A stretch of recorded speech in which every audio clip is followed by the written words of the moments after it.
Tome 1, module 3, Dieu, guide d'étude numéro 4, la providence divine. La providence est la sollicitude de Dieu pour ses créatures.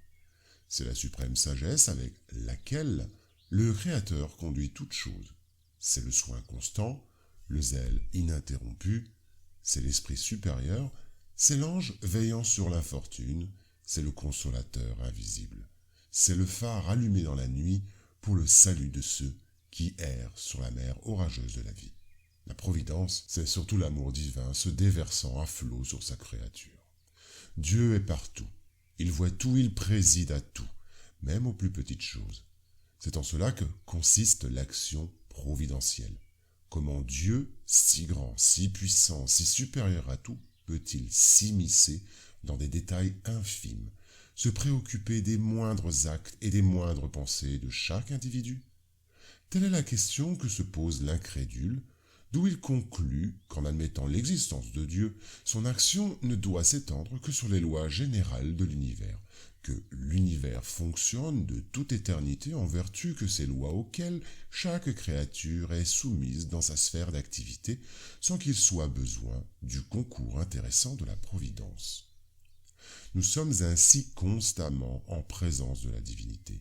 Il n'est pas une seule de nos actions que nous puissions soustraire à son égard. Notre pensée est en contact incessant avec sa pensée, et c'est avec raison qu'on dit que Dieu lit dans les plus profonds replis de notre cœur.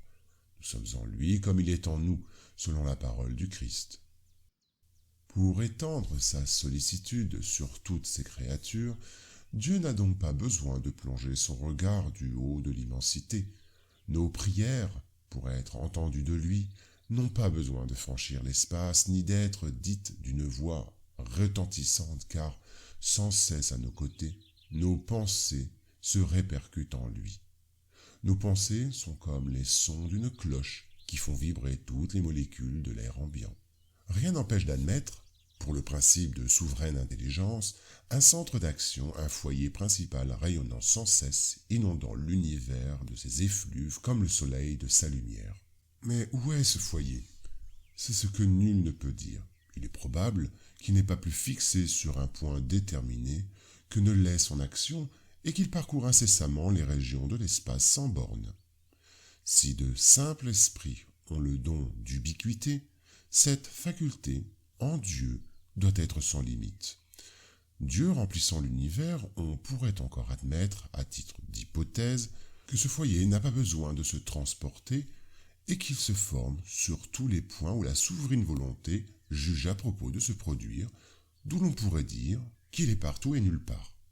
L'action providentielle de Dieu peut être perçue par les paroles suivantes d'Emmanuel.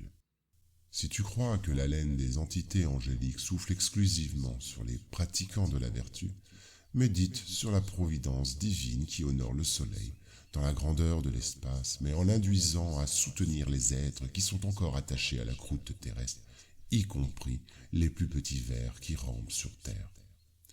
Contemple les tableaux qui t'entourent dans toutes les directions et tu reconnaîtras l'amour infini cherchant à éliminer silencieusement les situations déprimantes de la nature. Les cascades recouvrent les abîmes, les sources nourrissent la terre sèche, les astres illuminent le ciel nocturne et les fleurs embellissent les épines.